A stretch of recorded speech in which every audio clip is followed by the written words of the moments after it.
Do you want to open? You want me to open? Yep. Hello, everyone, and welcome to this week's podcast. Try that again. You said hello. Oh, did I? I yeah. I did because I was staring at him right in the face. Hello. Hello, everyone, and welcome to this week's podcast for the week ending February 16th, 2024. My name is Miles Clark. I'm joined here by David Clark. No, we're not brothers. This is the first time the Clark duo has taken on the podcast ever. Ever. Yeah. You actually mentioned it earlier this morning, and I truly was shocked that he and I had never been on a you and I have never been on a podcast before. Just surely at the fact that it feels like we've done a lot of videos together, but Yeah. maybe not this specific one. But nonetheless, we've got quite a few topics to go over in this Yeah, I podcast. mean, take your pick of really any of them, quite honestly. I think the best place to start is where we've journeyed over the last really 7 days or so in terms of performance.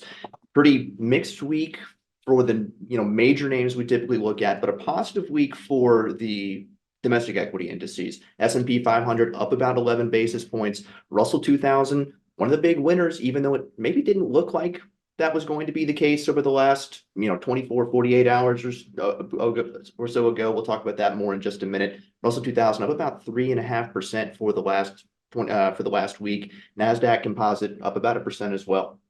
So seeing a lot of these kind of in a bit of an area where most U.S. equity indexes have rallied to new all-time highs, especially sort of at the end of last week. We saw that sort of capped off. But then coming into this week, we saw CPI really kind of provide a catalyst that I feel like many had been seeing for a potential pullback that we saw in them. But still, many of the U.S. equity indexes are in positive territory for the past Yeah, week. kind of But shrugging it off. It's pretty interesting to see, like we've been saying, hey, we need to see a pullback. Hey, we need to see a pullback. We get a hotter than expected inflation reading. It felt like that was the thing that was going to be okay, we're getting the pullback. And then 24 hours later, the next trading day, and including today at the time of this recording, we're positive again. We're pretty much where we were on the back of that hot inflation reading. So who knows? Who Yeah. knows?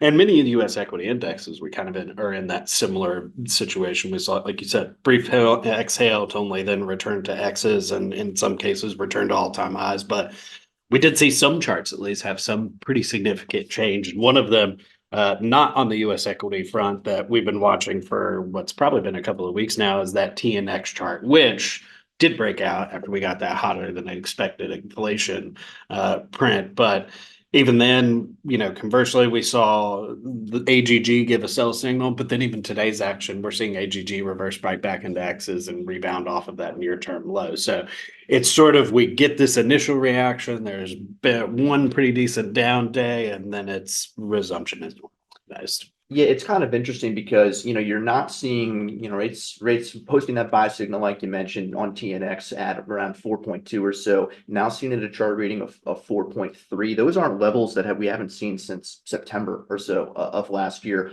Will, a couple of weeks ago when him and I were on, he provided a pretty interesting insight. I've been taking that over the course of the last couple of weeks. He says, take a look at the last time that we returned to that similar signal, right? So we just returned to a buy signal for TNX. The last time we returned to a buy signal for TNX was all the way back in May of 2023. That was kind of the start of that rise for TNX into the back half of the year back then. So maybe that's in store here. We're still in a negative trend for TNX. Still well off of highs from the back of 2023, but interesting to see if inflation keeps ticking higher, maybe, where that higher for narrative longer stands. Right. And it sort of seems like we were mentioned a moment ago that once we saw that breakout on the TNX chart, the hotter than expected core inflation, we started to see U.S. equity indexes pull back. And in some ways, I mean, I think there was a piece we had last week that was the case for a correction or, at a bare minimum, in many cases, we've been talking about a case for even just a 5% pullback, and we still haven't gotten that in probably more than 6 months. So at this point, the need for some type of true earnest exhale is something that it feels like we've been beating the table on for a long time. But at this point, the market just sort of takes a brief blip and then returns right back. And Yeah, just keep shrugging stuff off. I mean, talk about an area that has seen a bunch of changes and maybe is more impacted by rates than maybe the larger names. Going to be small caps, right? Mentioned Russell 2000, IWM as big winners over the last week. It feels like, to give a little bit of a Britney reference, the trips above 2000. Oops, I did it again, over and over and over again, just moving up to 2000 and then backing off, right? What are we doing? But we did get a reversal back up into X's, eclipsing 2000 yet again over the last 24 hours. Maybe we can sustain it. What do you think? well, at this point, it was someone was looking at this earlier this morning. We haven't seen a move above 2100 since early 2022. Yeah. And in many cases, we've talked about, I mean, in this video, we've mentioned the S&P and other major large cap US equity indexes, seeing a brief exhale and then returning back to prior highs. It seems at this point that that $2,000 level is just the stubborn level or hurdle that small caps have to get over. And I mean, seeing it move above that earlier, well, sort of late last year, it got close to the 2100 mark, but it just still seems to be that there's always one more hurdle for small caps to potentially get back over in order to join the party with their large cap counterparts. But Yeah. we'll see. I mean, if we see a second consecutive buy signal there at 2060, I mean, it'd be the first time we've had those consecutive buy signals since the latter part of late last year when we saw a pretty significant move out of small caps. And I mean, even this week, we've seen, like you noted, small caps have kind of hung in there in some fashion. But again, it's sort of one positive to then take two steps back for small caps almost. It seems like we're getting there, but then we're not quite there. Yeah, we'll see. I mean, we have over the course of the last couple months been seemingly begging for some type of other participation outside of just the large cap. And we haven't really gotten it, unfortunately. Equal weighted assets are still lagging behind their cap weighted counterparts. Small caps are kind of laggards, at least for the start of the year. Russell 2000 is pretty much flat. In comparison to the market up, up a handful of percentage points. But yeah, we'll have to see. Things look constructive, but again, we've said that many times before as we've rallied up to 2000 and fallen out of bed. So. Well, it's interesting you bring up the fact that large and specifically cap weighted indices compared to equal weighted indices have just continued their dominance, and it was a RS chart that we, I believe, threw out on Twitter this morning or trying to get out there today, was the RS chart of S&P 500 versus the S&P 500 equal weight, just on a 3.25% scale. It's formed a double top, hasn't broken it yet. Right. Okay. But this is the closest we've seen this chart to returning to an RS buy signal, which in this case would favor the S&P 500, the cap weighted index, over the equal weighted index for the first time since December of 2000. Right. So by no means nothing insignificant. Yeah. So truly we're keeping an eye on that because it's the first time really since 2000 we've seen this type of action that has persisted enough. And actually it was probably prior to that, but nonetheless, this is an RS chart that we are keeping a super close eye on because we've seen the more sensitive 2% scale chart return to an RS buy signal, but the 3.25 really is kind of our stalwart, and that's the one we rely on the most in terms of making those type of decisions. But to say this would be significant might even be a slight understatement for some of the RS charts that we look at. It's probably one of the more notable ones that I know our team keeps an eye on, and when it sees some movement, we're definitely going to be talking about it. So that's part of why we keep bringing it up, even though it hasn't happened yet. It's worth continuing to watch for to see if and when it does happen. It's that significant. Oh yeah, no, definitely for sure. I mean, and we'll definitely write about it when it does happen. We'll bring it up. We'll make sure that you're aware. So it probably won't be the last time you're thinking of it if cap weighted assets continue to rise. Another kind of offshoot of that is going to be our TA scoring system. Stocks, also and funds, just assets in general are compared against the equal weighted assets to formulate their score. 0 being the worst, 5 being the best. I've talked to a lot of clients recently saying, "Hey, why don't we compare to the cap weighted fund, something like that?" But over time, talking about that RS relationship that you were just looking at, over time, the equal weighted equal weighted index, looking at everything equally weighted, has still been harder to beat than the cap weighted index. So Right. that change will be notable. Well, in many ways, it is kind of the thought that if you just have that many more people, there's a chance you're going to do that much better. I mean, it sort of goes back to maybe medieval times, if you will, and just looking at armies versus each other. But more members means the potential for better things to happen, you know, and I don't think that applies, but I think, and more so for us, like what's always been driven home is the fact that it's sort of a more one stock, one vote representation type of thing, rather than, you know, in essence, if you're comparing everything to the S&P 500, well, right now you could almost say that you're comparing everything to just the Magnificent Seven. Right. So is that really how you want to evaluate your portfolio and justify it? Because then ultimately that may mean you just own those stocks and that's all you do. But that could be its own podcast of why we select the S&P equal weight. But the one stock, one vote is really kind of the simplest way to explain it. And in terms of, you know, if you're looking at the S&P 500, you're dealing with more of a House of Representatives situation where the bigger names get more of a vote. And if they move, then so does the index. And that's a lot of what we're seeing right now. And granted, I get some people's thought about that, but historically speaking, I mean, to say you're going to be making a divestment decision based off of just comparing it to, say, a basket of less than 10 stocks, most people aren't going to go for that. So really, at this point, the S&P 500 equal weight still gets my check off. That's good. I think here I want to pivot over into one notable development we were talking about before. Outside the domestic equity space, it's been an area of weakness throughout throughout 2024 so far. Emerging markets in general, a lot of that we've mentioned over the past month or so has been because of China.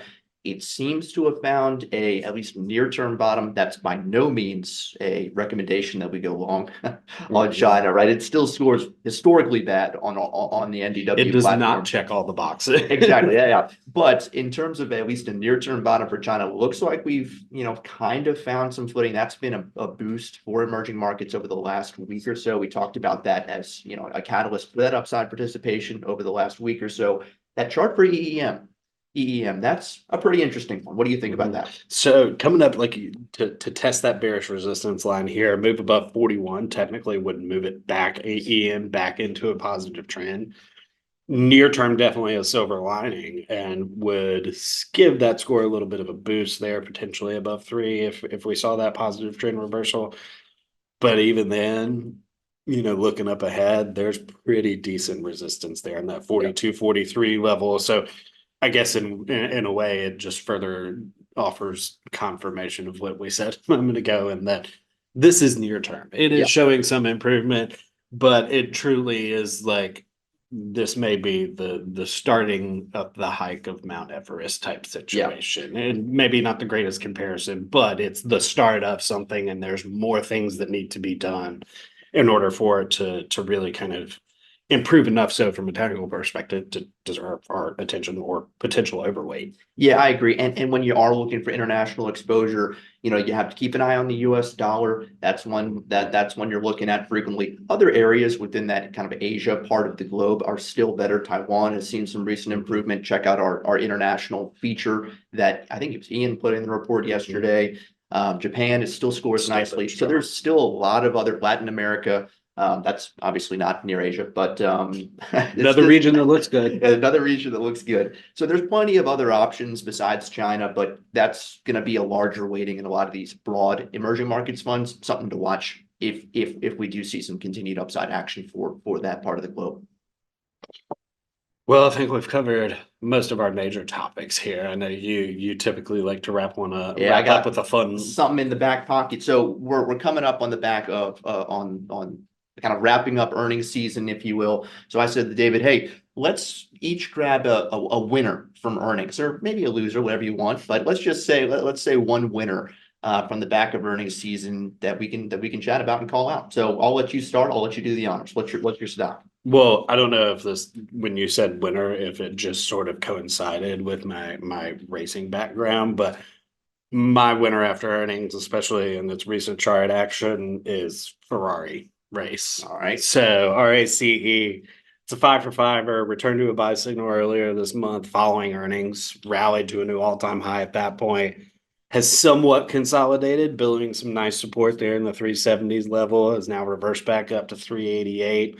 Little on the overbought side, but not quite as overbought as some stocks out there, or even the market itself right now. So it's a little hard for me to not look at that one and think of it as one of my winners after earnings season, especially with how it's played out, its chart formations have played out When they post earnings. they also picked up Lewis Hamilton. Am I right there? Yeah, I mean, just wins all around for Ferrari. So Yeah, that'll do it. All right. Well, interesting.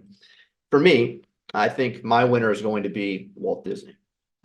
So maybe the winner for our pocketbooks in terms of a new streaming service they're coming out with Warner Bros. And was it Fox Entertainment? They're going to be housing something like 55% of all the sports streaming. So that's going to be coming out, probably housing Monday Night Football. I'm sure I'll have to shell out some cash for that each month. But in terms of winners off the back of earnings, they popped about 20% on the back of earnings releases. That's a big move for something like Walt Disney. They announced a pretty big investment in Fortnite maker Epic Games. I think people thought that was a victory royale. They jumped up to there you go. They jumped up to a 4 for 5er, reversing back into a column of X's against the equal weighted index and their peer group. A lot of jargon in there. A lot of it is, if you want a takeaway word, good for Mickey Mouse. Yeah, and at this point, I mean, it's hard to imagine that it's been over a year that we've seen Disney over that $100 level, or almost, not quite almost a year, but interesting to see it kind of is just hung there and then finally get this breakout clear above resistance back above the $100 level. And let's see if it can hang back above it. It's done that a couple of times over the past 2 years. Has had a rally above 100, kind of picks up and then some steam and then loses it. So maybe third time's the charm. We'll see. Last time it had a 4 attribute rating or higher was back in 2020. So we were looking at, pre-COVID times when this thing was really rocking. Then, they closed the amusement parks. They came out with a couple bad movies. I don't know. But we'll see. We're not movie critics. Yeah, we're not movie critics. They're heavily overbought. So if you are looking for exposure, just dollar cost average into them here and go from there. I don't think that covers us for today. Cool. Well, it was a pleasure, David, the Clark duo with a successful first podcast. Here's to many more. We'll be back next week for updates on this week's action, seeing what's on the slate. Have a good one.